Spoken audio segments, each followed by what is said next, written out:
déco au quotidien, c'est sur Taïwan.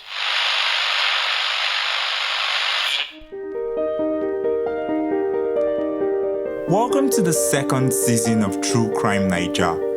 In this season, we bring you stories of crimes that happen not only in Nigeria, but also across Africa.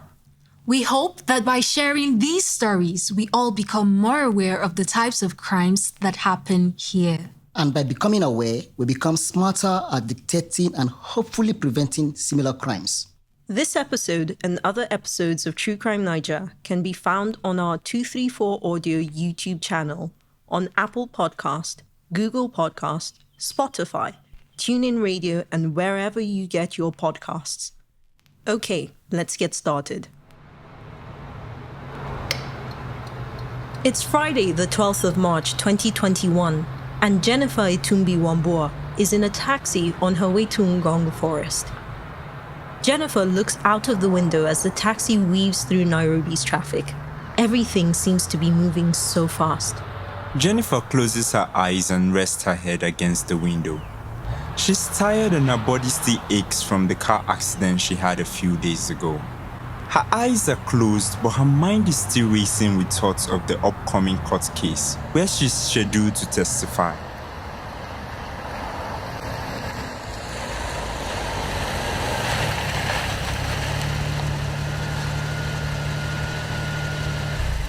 Ma'am, we're here. Ma'am. Jennifer jerks her head up, opens her eyes, and looks around. Oh, I'm sorry. I didn't realize I started to fall asleep. She reaches into her pocket, counts the cash, and pays the driver. Thank you.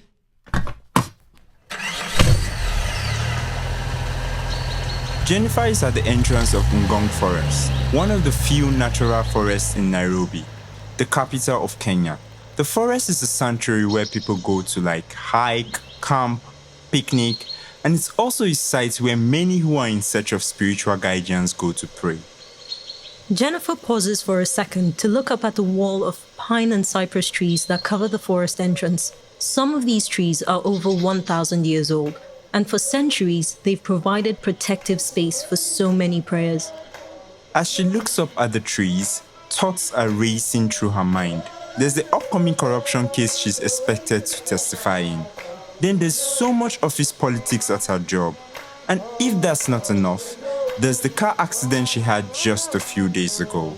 She needs to find the strength and guidance to get through the next couple of weeks. Jennifer takes a deep breath and enters the forest to offer up her prayers.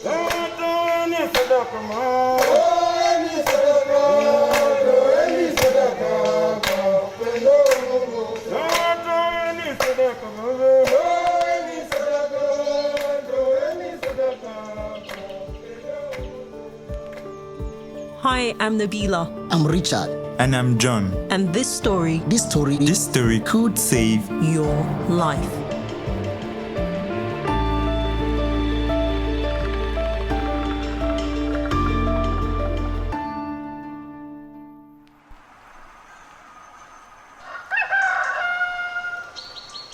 The next morning, Thomas Nkoi, a young herdsman, is out with his cattle. The cattle have found a spot to graze at a construction site not too far from the forest. It's barely 8 o'clock in the morning. The sun is up, but people are not out yet. Thomas notices that one of his cows has wandered off to a thicket nearby. He walks over to guide it back to the herd when something on the ground catches his eye. It's a pair of shoes. When he goes to pick it up, he sees someone lying about 2 feet away. At first, he thinks the person is sleeping. But as he gets closer to the body, he realizes it's a woman, half naked with a black cloth tied around her neck. Thomas is looking at a dead body. Immediately, he calls out for help.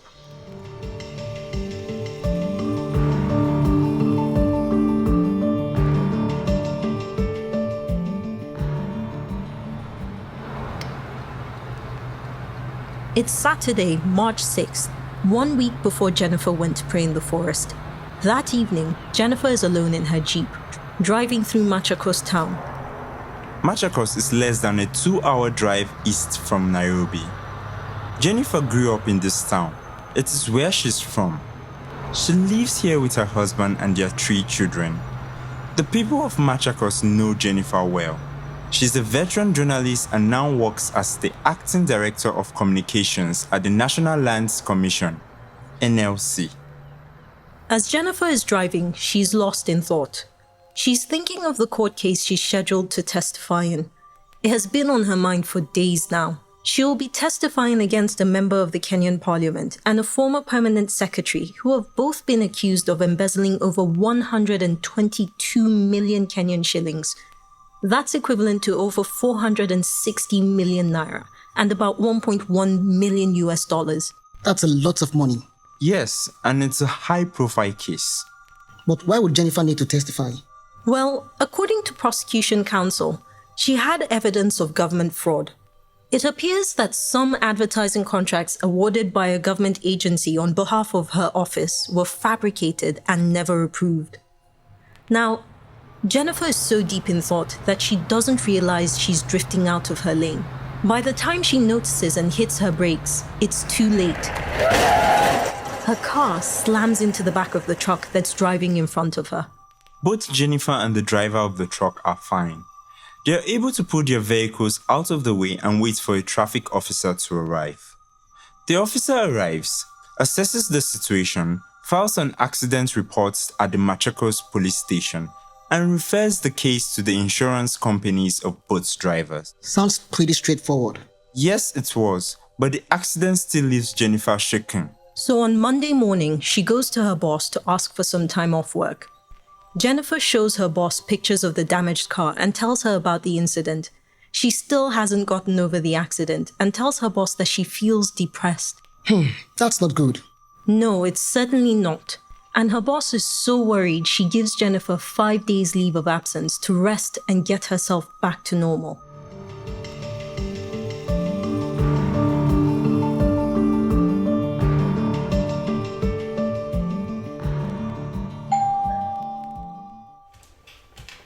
Jennifer is on leave and she's resting at home when her cousin, Daniel Maanzo, stops by to visit. Daniel is her family spokesperson and also a member of the Kenyan parliament. He notices that Jennifer looks disturbed. Jennifer, you know we are family. You can always talk to me. Well, you know I'm supposed to testify against Honorable Ayub Savula on Wednesday. I am scared and I don't know what to do. I have already missed 2 court dates and I don't think I can miss another. Daniel is worried about his cousin. Since he's a lawyer, he decides to help Jennifer. Why don't you spend the weekend at my place? I can help you prepare for your cross-examination. I'm sure your husband can take care of the children, so there will be no need to worry. Jennifer is happy to receive the help from her cousin, and she immediately agrees to it.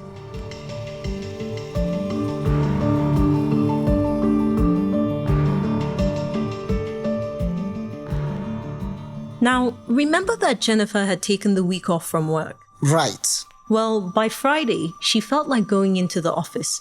Jennifer tells her husband, Joseph, that she wanted to prepare for a case concerning a land dispute, so he drops her off at the office that Friday morning on his way to work.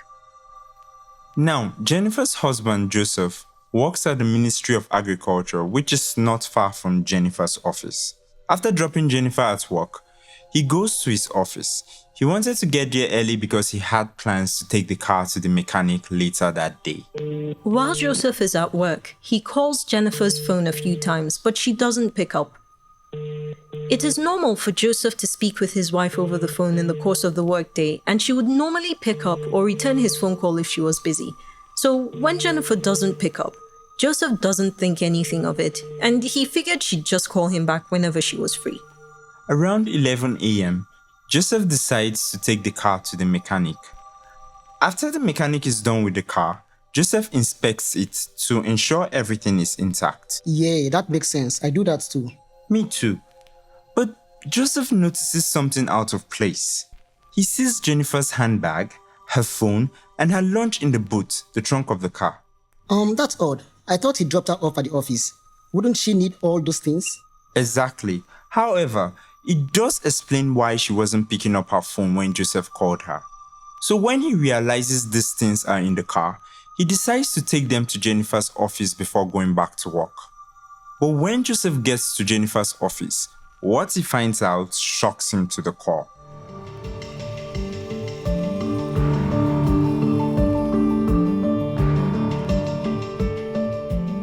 Joseph pulls up to Jennifer's office building and he heads straight up to the 4th floor. Remember, she works at the NLC and that's where the commission is. Joseph heads straight to Jennifer's office, but she's not there. Joseph is confused. His wife is not in her office and all of her things, her handbag, her lunch, they're all in the car. He walks back over to the reception. Hi. Have you seen Jennifer? She's not in our office. I can't find her.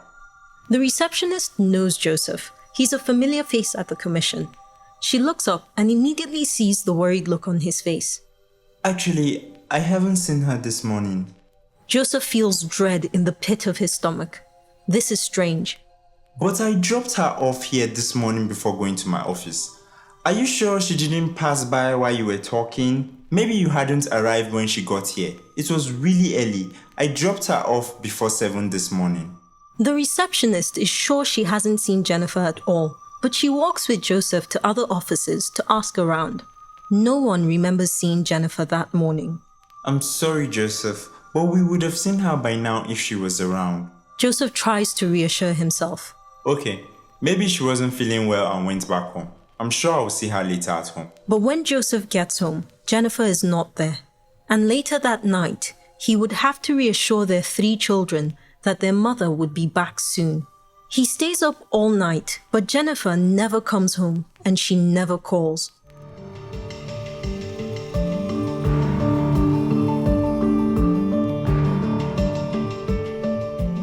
The next morning, that's Saturday the 13th of March, Joseph tries to calm down and think things through. He can't imagine why his wife would spend the night out without informing him, and he has no idea where she could be.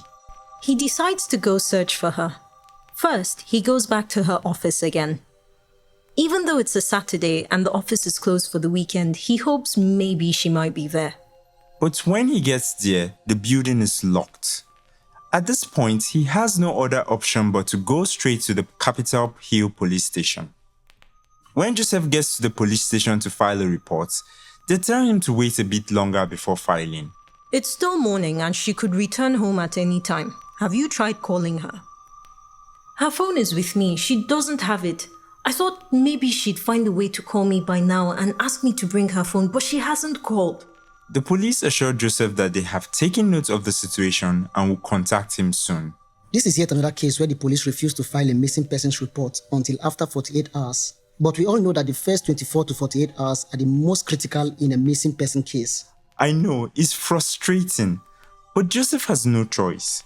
So he goes home and waits. Now, that same morning, while Joseph was at the police station, the body that was found in the Ngong forest was being transported to the city mortuary. That's the body that Thomas, the headsman, found that same Saturday morning, right? Right. When the Ngong police arrived at the scene, they recovered the body, but there was no way for them to identify who it was. No wallet nearby, no ID? No, nothing. So, at the city mortuary, the body was stored under admission number 502/21.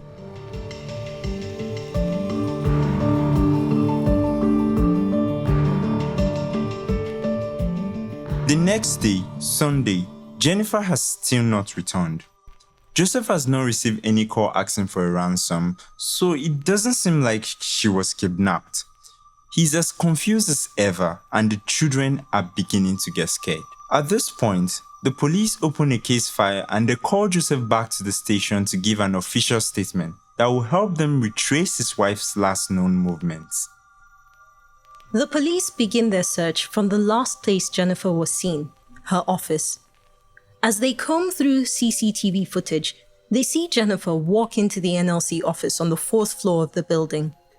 The footage then shows her walking out of the building an hour later. Both times, Jennifer is seen carrying her handbag. Huh? Well, that will explain why no one in the office saw her that morning. She got there early and left probably before anyone else arrived. That's right. Her husband dropped her off early because he needed to take the car to the mechanic later that day. But now the police are confused about how her handbag and other belongings ended up in the back of the car that her husband took to the mechanic. Right, because he took the car with him to his office. So how did that stuff end up in the back of the car? Was Joseph somehow involved? Well, I'm sure the police had some suspicion about Joseph, but right now they think that Jennifer might have been kidnapped. Joseph, for his part, is still searching for his wife. By Monday, news of Jennifer's disappearance is making rounds in the media, and the whole town is on high alert. Joseph is searching the hospitals and the police cells all around town. He eventually goes to the one place he doesn't want to, the city mortuary. And that's where he identifies body number 502/21 as his wife, Jennifer Wambua. Oh God, her family. I know.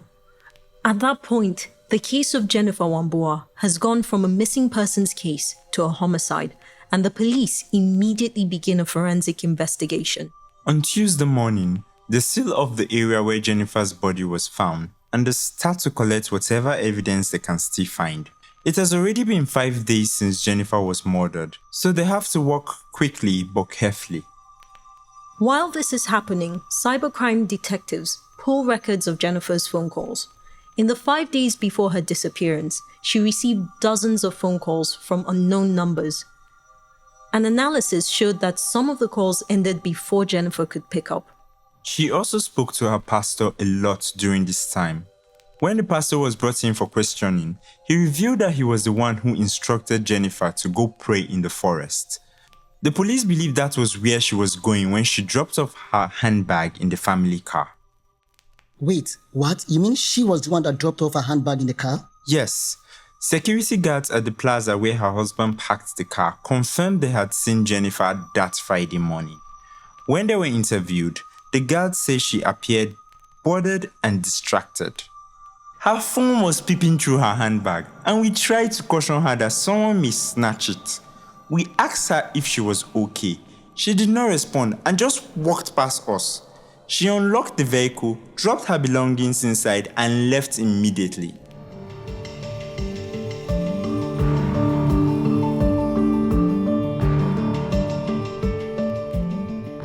Nearly 2 weeks after her death, Jennifer was laid to rest in her family home in Machakos.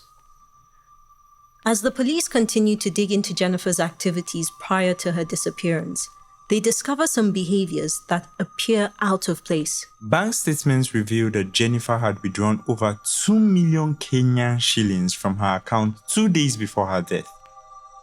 The NLC told the police that Jennifer was supposed to use the money to pay for some services to the commission, but from what they could gather, none of the suppliers had been paid. I don't understand. Did the money come from her personal account? Why would she use personal money to pay for government services? Yes, the money came from her account. It seemed a bit strange to the detectives as well. But the director of the commission told police that they had sent the money to her. A different money trail revealed that Jennifer had been transferring huge amounts of money to her pastor for months. The detectives called the pastor in for questioning a second time, but he was unable to explain why he had been receiving money from Jennifer. Well, did he confirm that he was receiving money from her? Yes, he did. How much are we talking about here? The police never revealed how much it was. They simply said the money was a significant amount. I'm sorry, so someone is sending him huge amounts of money and he doesn't ask them why? It sounds suspicious, but people are known to send money to their spiritual guide as a way of appreciating them. Either way, the detectives eventually released the pastor after they were sure he had nothing to do with her murder. At this point, everyone they had questioned so far proved to be a dead end, and they are running out of leads. Then on Thursday, the 8th of April, the police finally make a break. They announce the arrest of 2 suspects, Benjamin Saitoti and David Sempuan. Benjamin was a boda rider and David a herder. What's a boda? A boda is what they call commercial motorcycle drivers in Kenya, like the Okada guys we have here in Nigeria. Now, the day before the police announced their arrest, the 2 men, Benjamin and David, had actually presented themselves to officials of the local Nyumba Kumi group. Nyumba Kumi is the name of the community policing system used in Kenya. The men reported that they had seen Jennifer alive at the spot where her body was found. When they were handed over to the police, they told them that Jennifer looked depressed and sad. We were there doing our own thing and noticed that she looked disturbed. So we stopped to talk to her briefly and she asked us for water. There was another man there whom we usually see around the area. He was the one that walked to a nearby shopping center and brought her the water. We left her and the man talking. But it's now almost a month since Jennifer's body was found. If what they are saying is true, why did they wait all this time before coming forward with this information? Exactly. The police were also curious about this, but we don't know if the men explained why they waited so long. Either way, Benjamin and David were arraigned before a judge at Kiambu Court on Friday morning. The judge granted the police permission to detain them for 14 days while they continued to search for the man they mentioned in their testimony. The man who bought her the water? Yes, the man who bought the water. The detectives were able to get enough information from Benjamin and David to work out a sketch of what this guy looks like. They then joined forces with their colleagues at the Crime Research and Intelligence Bureau, the Cyber Crimes Unit and the Special Service Unit. They combed through their database. That is when they found the match.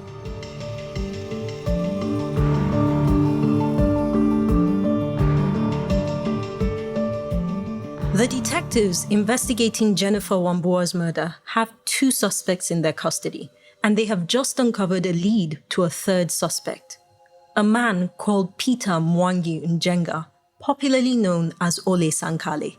According to the police database, Sankale was a serial rapist. His rap sheet goes as far back as 1996. Sankale's first arrest was a robbery charge. He carried out 3 other robberies where he raped and killed his victims. And when Jennifer's body was found, she was half naked. Exactly. And get this, his victims had all been attacked in the same area where Jennifer's body was discovered. God. The autopsy report revealed that her body was covered in bruises and injuries. She had struggled before she died. Oh no, poor woman. Now, detectives arrest Sankale on the 7th of May at his house, which is not far from where Jennifer's body was found. As the detectives are processing Sankale for booking, they discover yet another shocking piece of information. Sankale had actually been sentenced to death by a magistrate court. What? Way back in January 2003. How is a man on death row still alive and living in a house near a forest? Police have no idea why Sankale is still alive or why he's a free man. Did Kenya ban the death penalty sometime after 2003? That could explain why he's still alive. No, Kenya did not ban the death penalty after 2003. In fact, the death penalty is still recognized by Kenyan law, even though no one has been executed in the last few years. Either way, they are currently searching for the judge who approved the release. Since Sankale's arrest, Benjamin and David have been released. Both men will serve as witnesses in the court case against Sankale. In Sankale's first appearance in court, he denied murdering Jennifer. This is despite the forensic evidence that ties him to the scene of the crime and the witness statements that place him with Jennifer the last time she was seen alive. The judge presiding over the case ordered a mental evaluation to determine if Sankale was fit to stand trial for murder. The evaluation revealed that he was mentally unstable, so the judge ordered the second test. Until the results of his second mental evaluation are out, Sankale remains in police custody. Now, the detectives on Jennifer's case still don't know if her death is connected to the corruption case she was to testify in. Or maybe she was just at the wrong place at the wrong time. Maybe. Either way, given the importance of her testimony, she probably should have had some kind of protection in the days leading up to it. So what happens to the corruption case now? Well, before she died, Jennifer actually provided testimony for the prosecution, and she turned over her evidence. The testimony she was supposed to give was for the defense to cross-examine her. But since that obviously can't happen any longer, it will be up to the magistrate to decide what evidence he will rely on when passing the final judgment. As for the case of Jennifer's murder, the latest information that we're able to find was that the key suspect, Peter Njenga, that's Sankale, was scheduled for his second mental assessment review on June 24th. I really do hope Jennifer's family gets justice. I hope so too. It's really easy to get lost in the conspiracy theories around her murder, but we should not forget that a human being was taken away from her family in the most brutal way. Justice needs to be served. We will keep track of this case and bring you updates in a future episode. For this episode, we relied on several sources including TheStandard, Kenyan News Agency, Nation Media, Kahawa Tungu, and the official Facebook page of the Directorate of Criminal Investigations in Kenya. Join us next week for another episode of True Crime Naija. This time, we go to Ghana for a case of kidnap that leads the police back to Nigeria. True Crime Naija is a Triple E Media production. Production copyright 2021 Triple E Media Productions. This episode of True Crime Naija was produced by Nabilah Usman, John Iwodi, Richard Anyebe, Nico Rivers, and Sam Tabakaji. Executive producer Rahmat Muhammad. Special thanks to Rabia Hadejia and Mala Iwa Gbado Ikaleku. Stay alert, stay alive. See you next week.